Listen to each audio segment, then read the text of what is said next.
Hi guys, I'll show you in this guide how to play Jinx like a professional AD carry that has won EU Masters 3 times, played at Worlds, played in LEC finals. Devastating smash coming in. Adam brought over the wall immediately. Gonna ult, Duke gonna flash to follow up, but Chasey trying to isolate. Chasey trying to create space. Elio ulting onto 2, but Crownie does not take damage. There is too much life still there. The Lulu there to protect him, and the fight is falling apart. It is devastation.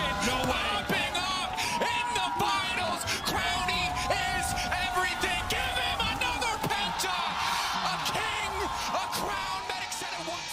First, let's talk about runes. Lethal Tempo is her best keystone, and Presence of Mind, this always makes sense. And in this one, you decide between Bloodline and Alacrity. Bloodline scales better, Alacrity is a bit better in lane. If you think there's gonna be a lot of early fighting, you can take Alacrity. I think Bloodline is pretty broken with 200% crit, a lot of sustain, so that's what I take. Cut down, more OP than the others, so that's what you take. Inspiration is the most consistent. I would take cashback essentially every game because it just gives you free gold, and Jinx is an AD carry, she needs gold. And the other one is between Cosmic Insight and Triple Tonic. If you really think you're gonna be fighting a ton in the game, you can go Triple Tonic for the level 6 spike, but after the nerfs, I think Cosmic Insight is just the most consistent. Now let's talk about items. As this video is out, Doran's bow will already be buffed, so it will give 8 AD instead of 6. So in lanes, you think you will be trading a lot early, you can go Doran's bow, 2 potions, play a bit more aggressive style in lane, but I think Doran's blade is still more consistent because 80 gold is quite nice to have on a squishy AD carry. Maybe there will be 2 schools of thought.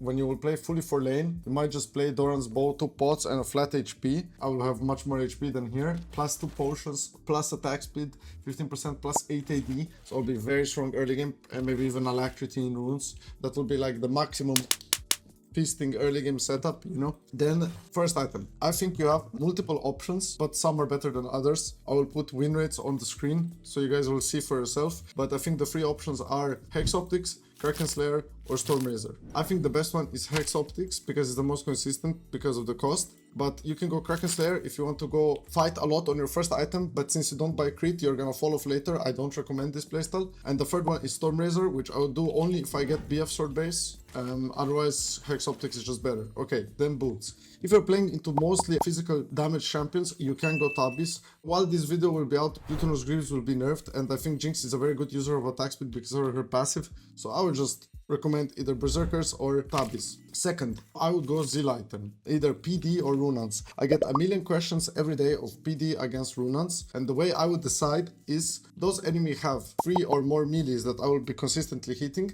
Yes, then go Runans. Those enemies have around 3 or more ranged, like Quay, Ezreal, Seraphine, Ashe, champions like that, okay, then I will go PD, because it's just a very consistent stat stick that gives 10% movement speed, which is insane with your passive, and 65% attack speed. Okay, third item, if enemy has a lot of armor, you just always go Less Whisper, and if they don't, you go IE. And fourth, you go the one you didn't build, either Mortal Reminder or LDR, both are good if they're healing Mortal, otherwise LDR, very strong item. Always Infinity, LDR, Last Whisper, third, fourth. Interchangeable between each other based on how much armor they have. Then we go into spicy territory, 5 and 6. Some items you can build. The most normal one is BT. QS Mercurial Scimitar, if they have like some magic damage or some CC, you can cleanse. Kani Krukern, if they are full AP, you can build it, or Maw. Very like underbought items, but actually viable.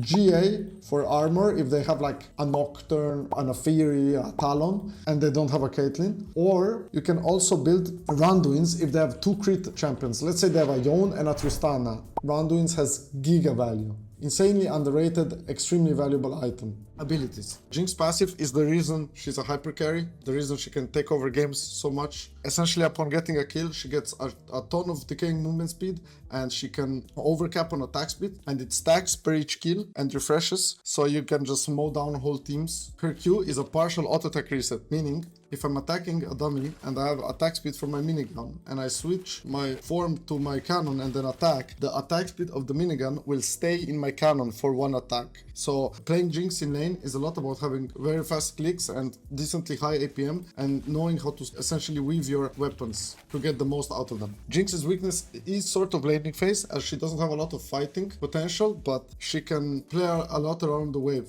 with her cannon. Now her W. Her W is Zap. She just sends a slowing projectile in a line. Now, it has 2 things you need to know about Zap. Okay, first one, it reveals, it gives vision.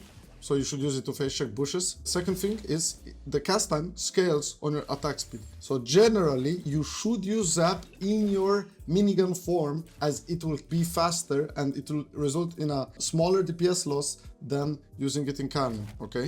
Her E is chompers that they arm after a while, or if anybody steps over them, and it roots people in them, okay? So the way you use them is the same as her W. It gives vision of wherever you use them. So she has essentially 3 spells that give vision. It's very important to use them to check bushes, and if you use them over the half of the wall, it extends and gives vision over the wall. For example, here it's like this. If I put further, it goes further, and if I go like this, it will go into the bush and give me vision in the bush. When you're playing against divers, it's better to put chompers on top of yourself to cut off like their dive on you, or you can lead people into your chompers when you're chasing. When you pop your passive, you can put the chompers like far behind them, forcing them to take awkward paths and stuff like that. And her ultimate is Super Mega Death Rocket. The damage scales with distance and missing HP, so it's good to steal objectives, but they sort of heavily nerfed that. And it gives vision on the path. I remember watching EG Danny in like 2022,